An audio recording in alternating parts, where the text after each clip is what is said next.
11 तेजरपुरा रुक्मिणीनगर या प्रभागामधून गट क्रमांक क मधून उमेदवारी मिळाली होती आणि निवडून आलेली आहे। सर्वात प्रथम मी माझ्या भारतीय जनता पार्टी आणि सर्व पदाधिकारी, अमरावती शहरातले सगळे पदाधिकारी देवेंद्रजी फडणवीस यांचे आभार मानते की त्यांनी माझ्यावर विश्वास टाकून मला उमेदवारी दिली। आणि सगळ्यात महत्त्वाचं म्हणजे जनता, आणि जनता तर सोबत आहेच, त्याही आधी माझे सासरे नगरसेवक होते स्वर्गीय भानुदासजी भुजाडे बंधू, त्यांच्या नावाने मी आजही त्यांच्या नावाचा उच्चार लोक करतात आणि त्यांच्या पावलावर पाऊल ठेवून समजा मी आज जनतेच्या सोबत आहे।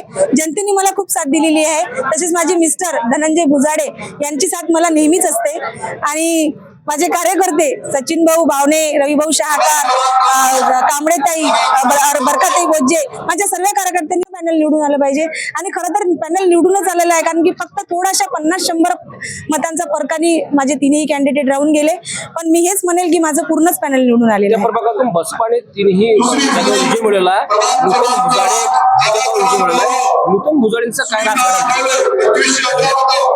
महिला बचत गट सर्वात महत्वाची गोष्ट, महिलांनी जो साथ दिला, जे देवा भाऊ जे 1500 रुपये आपल्या लाडक्या बहिणींना देत आहे, आणि सगळ्यात महत्वाचं म्हणजे हिंदुत्ववादी, त्यामुळे आपण 1 नंबरवर राहिलेलो आहे।